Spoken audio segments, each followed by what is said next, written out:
Tonight on News Watch at 6, part 2 in our 3-part series on the ongoing water crisis in Wyoming County. Tonight, what test results are showing in the water. That story's coming up. Yesterday, we went to depth into the reality for many residents in Wyoming County dealing with dangerous well water. Today, we continue coverage on the Wyoming County water crisis with a look at what is happening to the streams and rivers in the area, as well as a brief look at how lawmakers and regulators are handling this situation.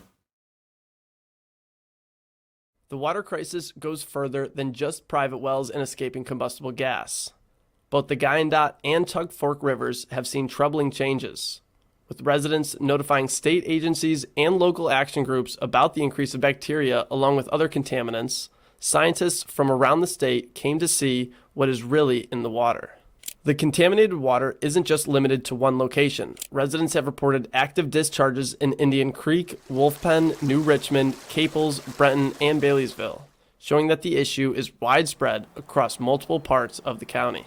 One of the first things water scientists look at is conductivity. The conductivity is important because it tells us how much dissolved material is in any piece of water. And the higher the conductivity, the more dissolved material there is in it. It's essentially measuring the ability of a solution to carry an electric charge. So the more dissolved material, the faster that electric charge is carried. But really what it is an indicator of water purity. How clear and how clean is that water? The conductivity at one outlet in question was 1,159 microsiemens per centimeter. Scientists say that the conductivity of 300 microsiemens per centimeter constitutes a polluted waterway in southern West Virginia. We've looked at conductivity as a measure of water quality, and we can see that the levels of conductivity are several times greater than what we would expect for a healthy stream. But in the Tug Fork and in the Wyandotte, the primary source of that conductivity is from mine discharge, from sulfates. And it's the same sulfur that we see in these streams that's producing the bacterial growth and that's causing the hydrogen sulfide, that rotten egg smell. That's sulfurous water. In a statement to Newswatch, West Virginia DEP claims the water in question meets permitting standards, and there's no evidence that mine discharge has impacted groundwater users in the area. The West Virginia Department of Environmental Protection also said that historical groundwater data shows elevated levels of iron, manganese, and other elements before the Pinnacle Mining Complex closed in 2018. Wyoming County residents, on the other hand, told us that water conditions have worsened in the recent years. Hydrogen sulfide is just one of many concerns.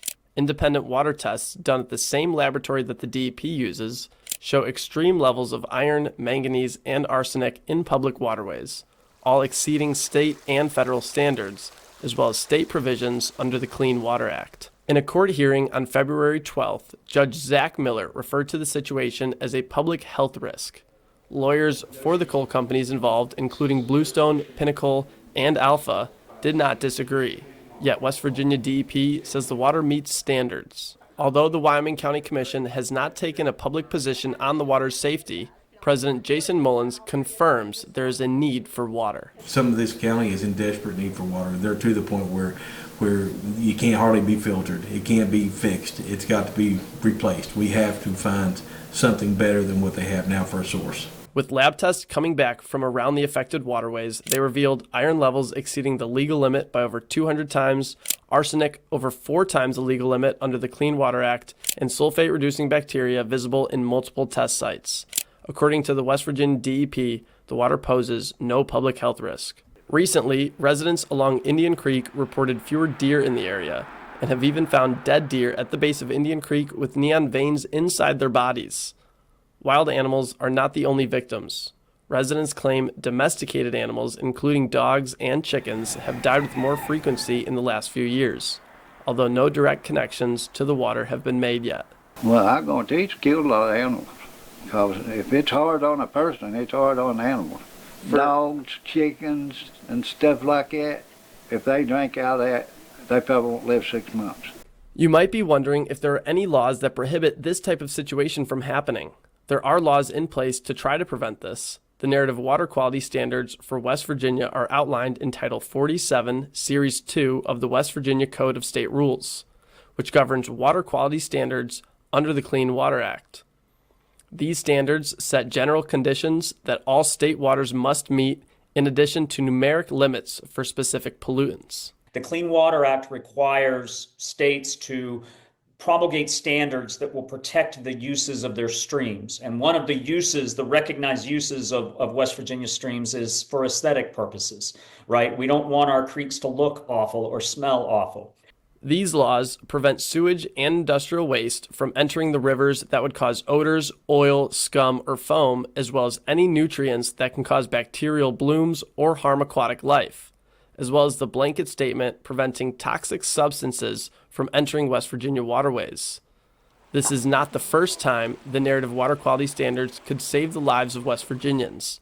The first piece of action in the 2014 Elk River spill in Charleston, West Virginia, used these exact laws to enforce action be done. The Elk River spill was the first enforcement action that was brought was under that regulation that prohibits the causation to cause the waters to smell bad. And because it's illegal to make the water smell bad, DEP was able to issue the orders that got the rest of the enforcement to start.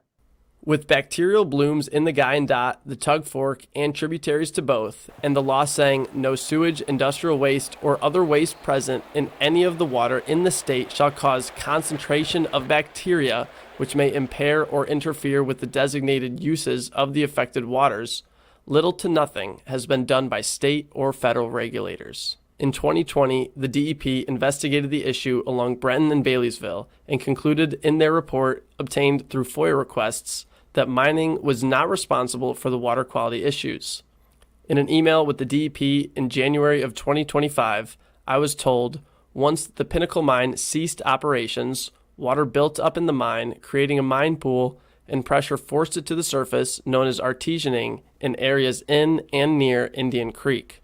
Residents say the DEP has talked in circles, first blaming the mines, then backing off, all while the water remains undrinkable. New says the DEP has come down to test his water, but after getting his results back, they have given him a conflicting analysis. They was going to say that the mines did it. They said, and they pillared within 300 feet of your property. I said, well, that makes sense.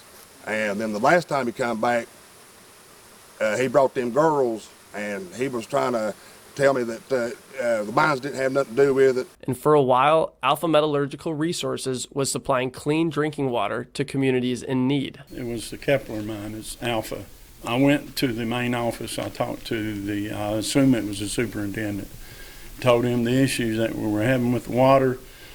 So they came down and they tested the water a little, it wasn't a big test, but they were taking responsibility, it seemed, because they were bringing us water, day after day. But residents say that all stopped when the EPA came in. It was after the EPA came and did all their tests, and the geologists even came. And probably a month later, they sent us a letter, and they saying that Alpha was not responsible for it. Residents say after they received that letter, support from the mines stopped. Residents feel that after years in the mines producing for their country and state, they do not deserve what is happening. Why should I have to fail or feel like a failure when you've got county resources, you've got state resources, and you've got federal? And neither one of the three don't want to do nothing about it. Nothing. I reached out to the governor's office in January and got an interview scheduled with Governor Patrick Morrisey on February 13th about the ongoing water problems in Wyoming County. Originally, I was invited to the governor's mansion to talk about the situation. That was reduced to a station visit, then to a Zoom call. 40 minutes before the interview, Morrisey's office called and told me the governor could not talk about the water situation and could only speak on the recent State of the State address. I was told he would instead provide a statement. After a month and multiple follow-ups, we had not received anything until Friday, March 14th, when I was told the statement would be ready that day. I have received nothing since. Tomorrow night, we will look at promises made and promises broken. The county says help is on the way, but years of delays and mixed messages have left residents fed up. With millions in funding and current litigation stalling answers from those in power, we will go over responses as well as Senator Justices The father, the owner of Bluestone Resources, opinion on it and all. Do not miss part 3 right here tomorrow night at 6.